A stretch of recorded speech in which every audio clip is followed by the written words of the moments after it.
Assalamualaikum warahmatullahi wabarakatuh. Shalom, Om Swastiastu, Namo Buddhaya, salam kebajikan, dan salam kesejahteraan bagi kita semua. Perkenalkan, nama saya Kezia Oktavia Rahmawati, dan saya berasal dari SMAN 1 Sukahaji. Indonesia merupakan negara yang kaya akan budaya. Melihat budaya itu saja sudah membuat kita terkagum-kagum. Lalu, bagaimana jika kita mengulik lebih lanjut tentang kebudayaan Indonesia ini dalam sebuah buku? Jawabannya dapat kita temukan dalam buku fiksi yang berjudul Jendela Seribu Sungai karya Miranda Septiana dan Avesina Sobli yang diterbitkan oleh PT Grasindo pada tahun 2018. Sang penulis Miranda Septiana sudah memasuki dunia kepenulisan sejak ia masih kecil, dan perjuangannya untuk membuat buku ini patut kita acungi jempol. Ia tidak secara sembarangan menggambarkan peristiwa di dalam buku ini, tapi ia mengunjungi pelosok-pelosok daerah yang berada di buku ini dan mempelajari berbagai macam tradisi budaya masyarakat Banjar dan Dayak. Orang sastrawan terkemuka asal Bali, yakni Putu Pajar Arcana, memberikan apresiasi tinggi terhadap buku Jendela Seribu Sungai. Menurutnya, di era yang seperti ini, sangat susah untuk menemukan buku yang berisi nilai kebudayaan di dalamnya. Berikut adalah opini utama sang sastrawan dalam mengapresiasi buku Jendela Seribu Sungai. Pertama, kebudayaan yang sangat langka. Budaya yang tadinya kita tidak ketahui dapat dengan mudah kita ketahui dalam buku Jendela Seribu Sungai. Hal ini dibuktikan dengan penulisan mantra khas Dayak yang disampaikan oleh sang penulis. Yang kedua, pesan moral kemanusiaan dan perjuangan. Kombinasi antara kebudayaan dan perjuangan dalam buku ini adalah cipta yang sangat menarik. Pesan kemanusiaannya pun dapat kita renungkan dalam kehidupan sehari-hari. Alur kisah ini diawali dengan pertemuan ketiga anak yang disatukan dalam sekolah dasar yang tentunya mempunyai latar belakang yang beragam. Yang paling utama ada Aryan Rajawani, seorang anak dari seniman kuriding atau alat musik khas Kalimantan yang selalu dibekali ilmu kedisiplinan oleh kedua orang tuanya. Di sekolah dasar, dirinya pertama kali kenal dengan murid pindahan dari desa Loksado yang bernama Kejora. Kejora adalah anak dari seorang balian atau dukun adat di desa Loksado. Dirinya mempunyai cita-cita besar untuk menjadi dokter. Perkenalan kedua anak tersebut mempertemukan lagi dengan satu anak perempuan, yaitu tetangga Aryan yang berada di Antasan Barat, sebuah wilayah yang sudah menghadap kiblat jalan raya, sedangkan Aryan berada di Antasan Timur, sebuah wilayah yang masih membutuhkan sungai untuk mempertahankan hidup. Namanya adalah Bunga, anak dari seorang pengusaha batubara yang mempunyai keterbatasan fisik, yakni cerebral palsy.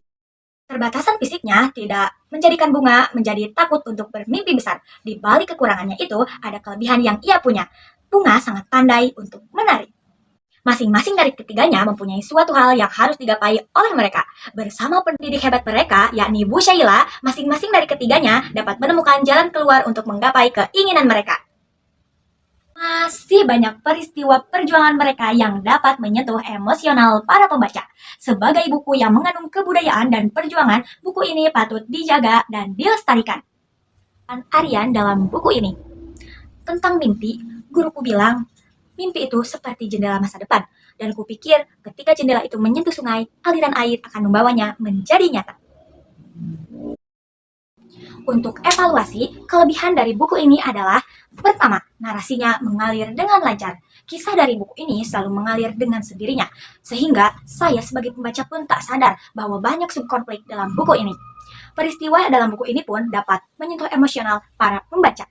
Yang kedua, kelekatan budaya.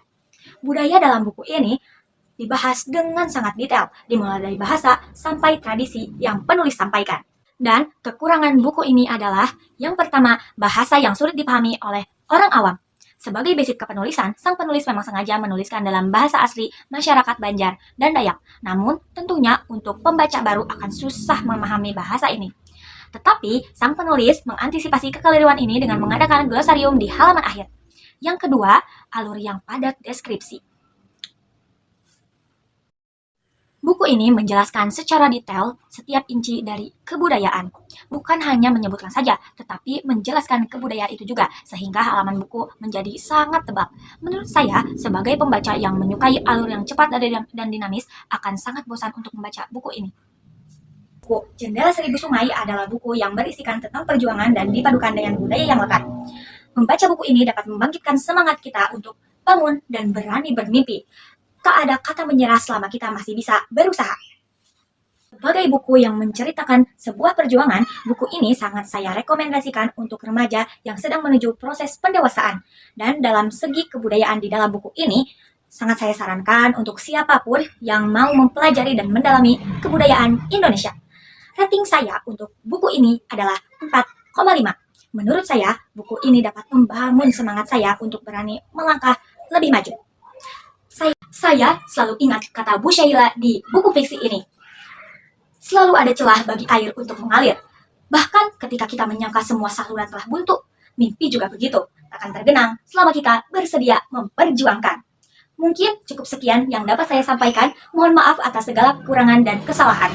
Terima kasih dan salam literasi.